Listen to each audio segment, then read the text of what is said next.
Nothing will be able to disturb you.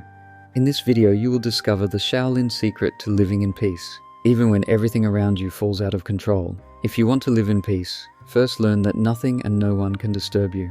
Today, I invite you to spend a day with Master Liam, a day in which you will learn to move through the world as if nothing could touch you. You may discover that true strength is not in changing what surrounds you, but rather in allowing nothing to disturb what you carry inside. Listen carefully, because what you're about to witness and experience may change the way you face every day of your life. The wind drags dry leaves across a stone courtyard. The aroma of freshly served tea mixes with the distant echo of a drum. In front of you stands a master who has seen more winters than you can imagine. He does not seek to impress you. He seeks to disarm you, to show you what was always there, hidden deep within you. The cold wind descended from the Australian mountains, passing through the ancient walls of the monastery. At that hour, when the world was still asleep, the soft echo of Master Liam's footsteps could be heard in the corridors. His hands, marked by years of discipline, held a wooden bowl filled with steaming tea. He did not speak yet, but his eyes said more than any words. You have come here seeking answers, and you will have them, but not as you imagine. The master observes you, and in his gaze there is no judgment, but neither is there unnecessary compassion. His words fall slowly, like drops that pierce stone. You have arrived carrying too much weight. You are drowning in your own emotions and you do not even notice it. You want peace, Wesh, but you continue feeding what steals it from you. He sits in front of you and, as he places the bowl on the table, adds that here in the mountains they learn that calm is not negotiated, it is trained. And the first thing you must understand is that you will not reach serenity if you continue reacting the way you do now. Once, a traveler shouted insults from the foot of the mountain. His voice bounced off the rocks. Liam remained seated, listening in silence. An intrigued disciple asked him why he did not respond. The master smiled and said, "An echo only repeats what it receives. If I return silence, the mountain will not return noise. Today, that is your first lesson. Not everything that reaches you needs to stay within you." The master looks at you and asks, "How many times in your life have you clung to words you should have let pass? How many arguments have you fed only to end up exhausted and empty?" He leans slightly forward. From today on, every time something tries to disturb you, breathe, do not run away, settle into your own center. Then take 3 deep breaths before responding. 3, no more and no less. Liam stands up and invites you to walk toward the monastery courtyard. There, a small pond reflects the grey sky. "Look at the water," he says. "If you strike it, it becomes agitated and loses its reflection. If you leave it still, everything clears on its own. That is how it is. Your mind asks you to close your eyes. Listen, breathe. And now imagine that every troubling thought is a dry leaf falling onto the pond. Do not try to remove it. Do not try to sink it. Just let it float. You are the water, not the leaf." In the ancient records of the Shaolin temple, it is said that monks practiced hours of stillness before wielding a weapon. Not because they feared battle, but because they knew that an agitated heart loses precision. That is the difference between acting from strength and reacting from fear. The master speaks to you again. In the city, your battle will not be with spears or swords. But every day someone will try to steal your calm. Some will do it unintentionally, others with full intention. Your duty is to learn not to give them control. He pauses and smiles slightly, because if they can control your mood, they can control your life. You want everything to be fair. You want people to understand you, for no one to contradict you. But life is not here to please you. If you insist on fighting every stone in your path, you will spend your life exhausted. Learn to see them, go around them, or sit on them until they stop being an obstacle. The master takes a sip of his tea and continues. True strength is not in winning every argument. Real strength is not needing to win them. The master stands up, and before leaving, he gives you a task. Today, pay attention to every moment when your body wants to react with anger, impatience, or annoyance. Do not act, just observe it. At the end of the day, write down how many times you chose not to respond. That will be your first victory. That day, as the sun barely touched the walls of the monastery, you understood that peace is not something that is given to you. Peace is something you decide not to lose. The day at the monastery moves forward slowly. Silence is not the absence of noise. It is a living presence that envelops everything. Master Liam walks toward the training pavilion. His steps on the wood sound like a metronome marking the pulse of an unhurried life. You follow him, and without looking at you, he begins to speak. You cannot seek calm while maintaining habits that pull you away from it. And even if you want to deny it, you're attached to your anger, to your complaints, to your fears. He stops, looks straight at you, and adds that the first lesson was not returning the echo that others throw at you. The second is to stop provoking it yourself. Liam opens a small box and takes out an ancient scroll, unrolls it, and shows a drawing of a tiger. This tiger, he says, symbolizes your untrained mind. It is strong, fast, relentless, but also unpredictable. If you feed it with rage, it will devour you. If you train it, it will become your guardian. He asks you to close your eyes and think, what food do I give my mind every day as it worries, judgments, comparisons with others? Every repeated thought is food for your tiger. If you feed it garbage, it will become wild. In the oldest texts of the Shaolin order, it was warned that the mind is a perfect servant or a ruthless master. Liam, aware of that truth, tells you that today your task is to consciously choose what mental nourishment you will consume. The master leads you in front of a stone wall. Strike it with your palm. He orders. You do. And the blow sounds strong, but nothing changes. Liam smiles.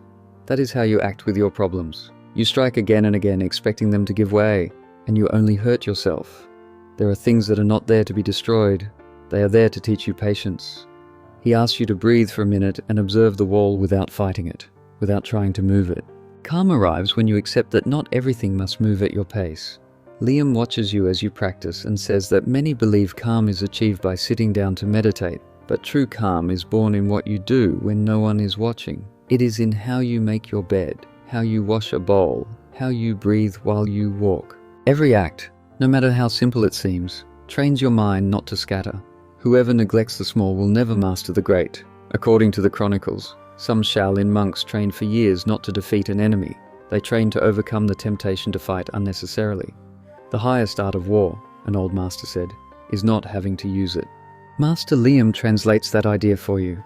In your modern life, that means that victory is not always responding, or winning the argument, or proving that you are right. Sometimes victory is smiling and continuing on your way. You tell yourself that you seek peace, but most of your actions are invitations to conflict, says the master. As he continues walking, you keep opening conversations that you know will end badly. You check news that only poisons you. You listen to voices that drain you. Then you wonder why your mind is exhausted. He pauses, looks toward the horizon, and declares that if you want calm, stop watering the seeds of chaos. Liam hands you a stone. Hold it tightly. You squeeze it and your hand begins to hurt. That is what you do with your anger and your resentment. You think that letting go is losing, but in reality it is stopping hurting yourself. Then he asks you to open your hand and let it fall. The dry sound on the ground resonates in your chest. Learning to let go is learning to live. Before evening falls, the master tells you to observe today how many times you try to strike the wall in your life. Arguments, resistance, judgments. In each one, stop, breathe, and drop the stone. Write down how you feel afterward.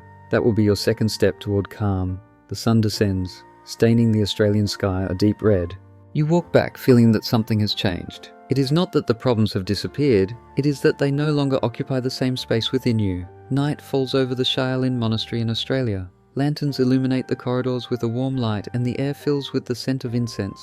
Master Liam waits for you in the garden beneath an old plum tree. He does not speak immediately. He watches you as if he wants to see beyond your gestures and your words. Finally, he breaks the silence. You have begun to understand, but you still carry a dangerous illusion. You believe that to be at peace, the world must stop moving you. No, true calm is born when you choose not to move, even though the world trembles.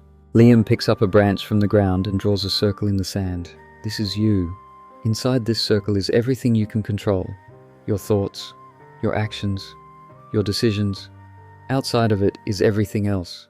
And if your attention lives outside, your life will be a hurricane. He looks directly at you. What alters you most is not what happens. It is your insistence on wanting to control everything. The master asks you to close your eyes and think of a situation that unsettles you today. Now ask yourself, is this inside my circle or outside of it? If it is inside, act with clarity. If it is outside, let it go. An old teaching of the Shaolin monks says, the one who wants to control the storm loses calm. The one who learns to dance in the rain keeps it forever.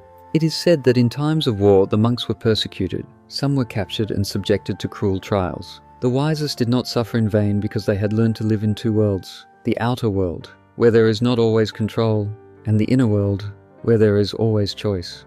Master Liam translates it for you. Outside, you can lose everything. Inside, you lose nothing if you do not surrender your center. You believe that your peace depends on others changing, on circumstances improving, on life being kinder to you. But that is a trap. The day you understand that peace depends only on you, you will be free, even if nothing around you changes. He leans toward you and, with a firm voice almost whispering, adds that it is not the shouting, the criticism, or the injustices that disturb you. What disturbs you is your lack of training to remain within your circle. Liam invites you to sit beneath the plum tree. Listen to the wind. It does not try to silence the forest. It simply flows through its leaves. That is how you should move among people and problems. You breathe and notice how your mind becomes quiet. The Master tells you, each day dedicate a few minutes to sitting in silence, breathing without doing anything, not to escape the world, only to remind yourself that calm is your home. Liam stops, plants his staff in the earth, and looks at you as if he wanted to pierce through all your layers of excuses. When you learn to walk through the world without anything bothering you or affecting you, you will discover something that few come to know. It is not the world that becomes kinder, it is you who become unbreakable. And when nothing can break you inside, everything outside begins to arrange itself on its own. Master Liam looks toward the horizon and, in a low but firm voice, tells you, in the midst of noise and storm there is a weapon that few know how to use. Calm is not passivity, it is contained power. And to sharpen that weapon you will use mantras, short words that strike harder than a shout, because they do not come out to convince the world. They come out to remind you who you are. Repeat these words as one who forges an invisible shield. May I accept things as they are. May I embrace change with stillness and calm. May I remain centered in all situations. May I release worry and adopt tranquility. May I trust the flow of life and let go of resistance. Spoken in silence, these words will not change the world, but they will change the place from which you look at it, and that changes everything. After that final lesson, you feel that something deep has changed. It is not a trick or an empty promise. It is training. Do you understand that calm is not reached in a single leap? It is cultivated like the plum tree that blooms every spring. Liam says goodbye with a phrase you will keep forever. Do not seek for nothing to disturb you. Train so that even if everything moves, you remain at peace. The Master hands you a sheet of paper and asks you to write 3 things that you cannot control today. Then he tells you to burn them in an oil lamp as a symbol of surrender. Do this every time something tries to steal your calm, he advises. This way you will remember that your peace does not depend on what is outside. It depends on what you choose to cultivate inside. Choose to be the lake that reflects the sky, not the storm that hides it, because in the end, calm is not a place you arrive at. It is who you decide to be in the middle of any path. When you walk away from the garden, you feel that you are not carrying the same burdens you arrived with. The mountain has not moved, but somehow you are no longer the same. Act without anything bothering you or affecting you, and you will see that the world remains the same. But your steps now feel lighter and your gaze clearer. Thank you for staying until the end. Leave us a comment with your favorite part. Until the next chapter.